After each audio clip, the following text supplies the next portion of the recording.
السلام علیکم ورحمۃ اللہ وبرکاتہ، میرے چینل کے معزز ناظرین، آج ہم ایک بہت ہی خوبصورت واقعے کے ساتھ آپ کی خدمت میں حاضر ہوئے ہیں۔ ہم امید کرتے ہیں کہ اس واقعے سے آپ ضرور محظوظ ہوں گے اور آپ کو بہت اچھا لگے گا۔ ایک روز بہلول دربار میں آیا تو دیکھا علم نجوم پر گفتگو ہو رہی ہے اور ایک شخص علم نجوم کا ماہر ہونے کا دعویٰ کر رہا ہے۔ بہلول سلام کر کے خاموشی سے اس کے برابر جا بیٹھا اور اس کی باتیں سننے لگا۔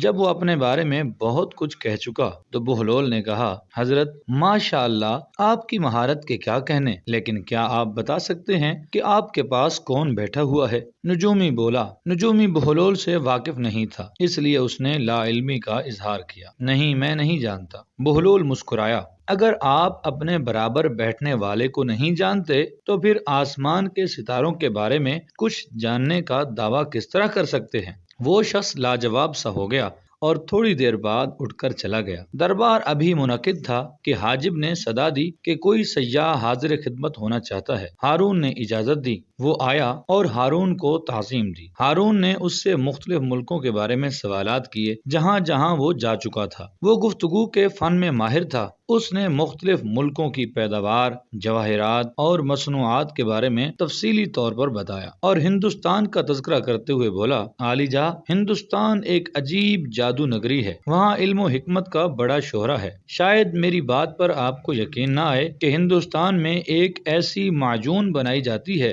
جس کے باقاعدہ استعمال سے انسان میں جوانی کی قوت از سر نو بحال ہو جاتی ہے۔ اگر 60 سال کا بوڑھا وہ معجون استعمال کرے تو خود کو 20 برس کا جوان پائے گا۔ کمال ہے، اس علاقے میں طب کے ایسے معجزے بھی ملتے ہیں؟ ہارون نے تعجب سے کہا، حضور اگر پسند فرمائیں تو میں ہندوستان سے وہ معجون تیار کروا کر لا سکتا ہوں، سیاح مؤدب لہجے میں بولا۔ ہارون کے دل میں پہلے ہی اشتیاق پیدا ہو چکا تھا۔ اس نے سیاح سے پوچھا، وہ معجون تیار کرنے پر کتنا خرچ اٹھے گا؟ ذل سبحانی، اس میں بہت سی قیمتی جڑی بوٹیاں اور جواہرات کے کشتے شامل کیے جاتے ہیں۔ اس کی تیاری پر اخراجات کچھ زیادہ ہی اٹھتے ہیں۔ سیاح نے بتایا، تمہارا کیا خیال ہے کہ وہ ہم اخراجات ادا نہیں کر سکیں گے؟ ہارون نے درستی سے کہا، نعوذ باللہ، عالی جا، یہ حقیر تو ایسا خیال بھی دل میں نہیں لا سکتا۔ میں نے تو اس لیے یہ کہا ہے کہ کہیں اہل دربار میں سے کوئی اس سے جھوٹ یا غلط نہ سمجھے۔ اس نے گھبرا کر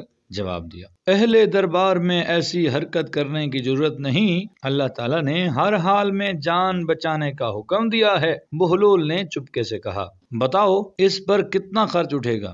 ہارون نے استفسار کیا، عالی جا، اس کے لیے 50,000 دینار درکار ہوں گے۔ سیاح نے بتایا، رقم دے دی جائے۔ ہارون نے خزانچی کو حکم دیا۔ خزانچی نے اس کو رقم دے دی اور وہ روانہ ہو گیا۔ اس واقعے کو ایک عرصہ گزر گیا مگر وہ لوٹ کر نہیں آیا۔ ہارون کو بھی اندازہ ہو گیا تھا کہ وہ کوئی دھوکے باز تھا جو اسے فریب دے کر رقم ہتھیا لے گیا ہے۔ ایک روز دربار میں اس شخص کا پھر تذکرہ ہوا۔ ہارون نے متاسف لہجے میں کہا، اس شخص نے کیسے ہماری آنکھوں میں دھول جھونکی ہے۔ اگر وہ کہیں ہاتھ لگ جائے تو اس سے کئی گنا زیادہ رقم وصول کی جائے اور اس کمبخت کا سر کاٹ کر بغداد کے دروازے پر آویزاں کیا جائے گا تاکہ دوسرے لوگوں کو عبرت حاصل ہو۔ بہلول بھی دربار میں موجود تھا۔ وہ بے ساختہ ہنس دیا۔ ہارون نے خشمگین نظروں سے بہلول کی طرف دیکھا۔ بہلول، اس بے موقع ہنسی کا سبب کیا ہے؟ کیا تم اس گستاخی کی وجہ بیان کر سکتے ہو؟ بہلول کی ہنسی نہیں رکی۔ حضور، مجھے ایک قصہ یاد آ گیا۔ کون سا قصہ؟ ہارون نے استفسار کیا۔ بہلول نے ہنسی روک کر کہا، اس دھوکے باز سیاح کا قصہ بالکل ایسا ہی ہے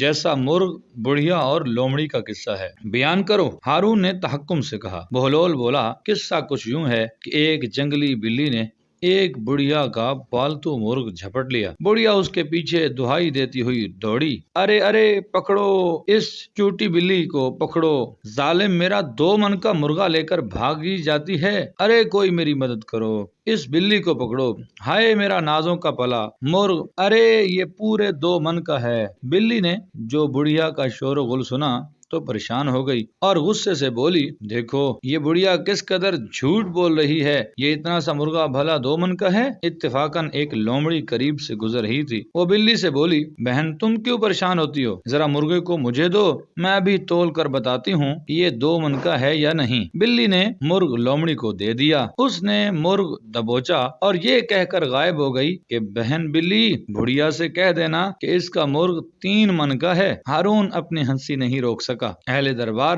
بھی مسکرانے لگے۔ ہارون بولا، بہلول تمہارے اس قصے نے ہماری افسردگی کو زائل کر دیا ہے۔ ناظرین کرام، اگر آپ کو یہ واقعہ اچھا لگا تو ہماری ویڈیو کو لائک، کمنٹس اور شیئر ضرور کر دیجیے گا۔ اگلی ویڈیو تک اجازت دیجیے، اللہ حافظ۔